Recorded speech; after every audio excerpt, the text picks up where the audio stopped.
Les prix alimentaires mondiaux ont grimpé de près de 33% en septembre 2021 par rapport à la même période de l'année dernière. C'est ce que révèle l'indice mensuel des prix alimentaires de l'Organisation des Nations Unies pour l'alimentation et l'agriculture, la FAO, qui a également constaté que les prix mondiaux ont augmenté de plus de 3% depuis juillet, atteignant des niveaux jamais vus depuis 2011. L'indice des prix alimentaires est conçu pour enregistrer le résultat des variations combinées d'une série de produits alimentaires, notamment les huiles végétales, les céréales, la viande et le sucre, et les comparer d'un mois à l'autre. Il convertit les prix actuels en un indice, par rapport au niveau de prix moyen entre 2002 et 2004. Il s'agit de la source standard pour le suivi des prix alimentaires, les prix nominaux, comme on les appelle, ce qui signifie qu'ils sont ajustés en fonction de l'inflation. Alors que les prix nominaux nous indiquent le coût monétaire de l'achat de denrées alimentaires sur le marché, les prix ajustés en fonction de l'inflation, ce que les économistes appellent les prix réels, sont beaucoup plus pertinents pour la sécurité alimentaire, la facilité avec laquelle les gens peuvent avoir accès à leur propre alimentation. Les prix de tous les produits et services ont tendance à augmenter plus rapidement que le revenu moyen, mais pas toujours. L'inflation signifie que les consommateurs doivent non seulement payer davantage par unité de nourriture, en raison de l'augmentation du prix nominal, mais qu'ils ont proportionnellement moins d'argent à dépenser pour celle-ci, étant donné l'augmentation parallèle des prix de tout le reste, à l'exception de leurs salaires et autres revenus.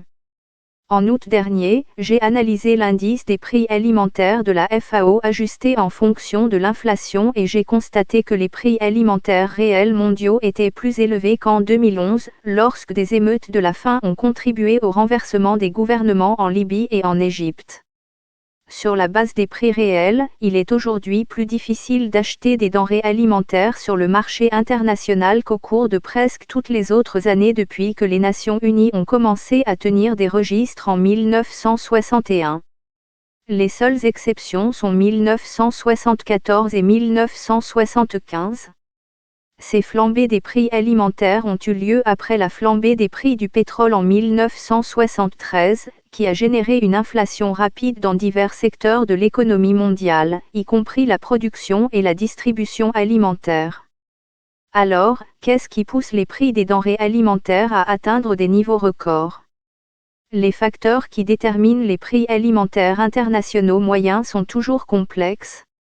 Les prix des différents produits montent et descendent en fonction de facteurs universels, ainsi que de ceux qui sont spécifiques à chaque produit et à chaque région. Par exemple, la hausse du prix du pétrole qui a débuté en 2020 a affecté les prix de tous les produits alimentaires de l'indice FAO, en augmentant les coûts de production et de transport des aliments. La pénurie de main-d'œuvre résultant de la pandémie de Covid-19 a réduit la disponibilité des travailleurs pour cultiver, récolter, transformer et distribuer les aliments, une autre raison universelle de la hausse des prix des produits de base. En fait, le prix moyen réel des denrées alimentaires est en hausse depuis 2000, inversant la tendance à la baisse amorcée dans les années 1960. Malgré les efforts déployés au niveau mondial, qui répondent en partie aux objectifs de réduction de la faim fixés par les objectifs du millénaire pour le développement et les objectifs ultérieurs de développement durable des Nations Unies, les prix ont constamment rendu les aliments moins accessibles. Aucun produit n'a été systématiquement responsable de la hausse moyenne des prix réels depuis 2000. Mais l'indice des prix des cultures d'huile comestible a augmenté de manière significative depuis mars 2020, principalement sous l'impulsion des prix de l'huile végétale qui ont grimpé en flèche à 16,9% entre 2019 et 2020. Selon les rapports de la FAO sur les récoltes, cette hausse est due à l'augmentation de la demande de biodiesel et à des conditions météorologiques défavorables. L'autre catégorie d'aliments ayant le plus d'effet sur la hausse des prix des aliments est le sucre. Là encore, les intempéries, notamment les dégâts causés par le gel au Brésil, ont réduit l'offre et gonflé les prix. Les céréales ont moins contribué à l'augmentation générale des prix, mais leur disponibilité dans le monde entier est particulièrement importante pour la sécurité alimentaire. Le blé, l'orge, le maïs, le sorgho et le riz assurent au moins 50% de l'alimentation mondiale, et jusqu'à 80% dans les pays les plus pauvres. Les stocks mondiaux entreposés de ces cultures diminuent depuis 2017, car la demande a dépassé l'offre. La baisse des stocks a contribué à stabiliser les marchés mondiaux, mais les prix ont fortement augmenté depuis 2019. Encore une fois, les raisons derrière les fluctuations individuelles sont compliquées. Mais une chose qui mérite l'attention est le nombre de fois depuis 2000 où des conditions météorologiques imprévisibles et défavorables ont été signalées par la FAO comme une cause de réduction des attentes en matière de récolte affectées par les conditions météorologiques et de déclin de la production. Les Européens peuvent s'inquiéter du prix des pâtes lorsque les sécheresses au Canada réduisent les récoltes de blé.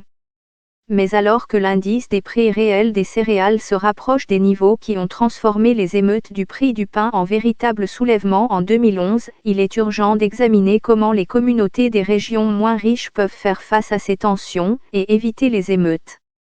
Notre capacité technologique et notre organisation socio-économique ne peuvent pas gérer avec succès des conditions météorologiques imprévisibles et défavorables.